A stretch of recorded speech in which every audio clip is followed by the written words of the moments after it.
जैसा कि आप सभी लोग जानते हैं कि आज शनिवार है और हर शनिवार को सुरक्षित शनिवार करवाया जाता है। अलग अलग विषयों को लेकर, अलग अलग चीजों को लेकर आपको जागरूक किया जाता है। तो आज का विषय है बाढ़ से खतरे एवं डूबने से बचाव के उपाय, कौशल विकास एवं अभ्यास। ठीक है, तो अगर मान लो कभी ऐसी स्थिति बने, बाढ़ की स्थिति बने, बहुत ज्यादा मौसम खराब हो, तो उससे बचने के लिए, बाढ़ से बचने के लिए हमें क्या क्या सावधानियां बरतनी चाहिए, यदि हम बाढ़ में फंस जाएं तो हमें क्या क्या उपाय करने चाहिए ताकि हमारे जान और माल का जोखिम ना हो। ठीक है, तो उसके लिए हम आपको बताने वाले हैं। सबसे पहली चीज तो है, देखिए आप चित्र में देख सकते हैं कि यहाँ पर पूरे गांव में बाढ़ आई हुई है, हर चीज डूब गई है, विद्यालय, घर, मंदिर, पेड़ पौधे, गाय भैंस सब डूब गया है।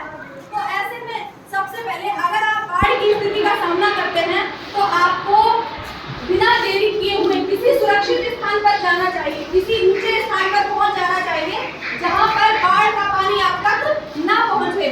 ठीक है, दूसरी चीज ये है कि अगर आप मौसम खराब है तो ऐसे में आपको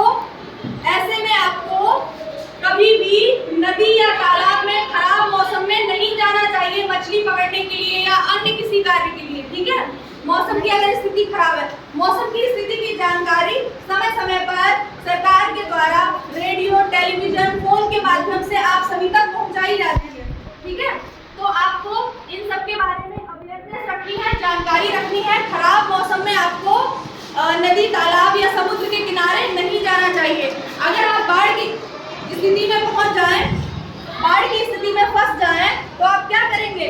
सबसे पहले सुरक्षित स्थान पर पहुंचेंगे, बाढ़ का या गंदा पानी पीने से बचेंगे, क्योंकि सबसे ज्यादा जो बीमारियां फैलती हैं वो बाढ़ के गंदे पानी से ही फैलती हैं। ठीक है, अपना जो महत्वपूर्ण सामान है, खाने पीने का सामान या आपकी कुछ बहुमूल्य चीजें हैं, उनको आप अपने साथ ले जा सकते हैं। ज्यादा सामान अपने साथ ढोने के चक्कर में नहीं रहना चाहिए, क्योंकि अगर आप ज्यादा सामान ले जाएंगे तो आप खुद भी जल्दी से सुरक्षित स्थान पर नहीं पहुंच पाएंगे।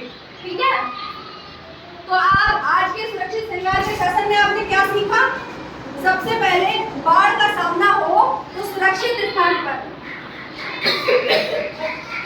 या फिर ऊंचे स्थान पर जाना चाहिए। ठीक है, एक दूसरे की सहायता करनी चाहिए। यदि कोई बाढ़ में फंसा है तो हमें उसकी सहायता करनी चाहिए, सिर्फ अपने बारे में नहीं सोचना चाहिए। ठीक है ना? तो बात सभी को समझ में आ गई?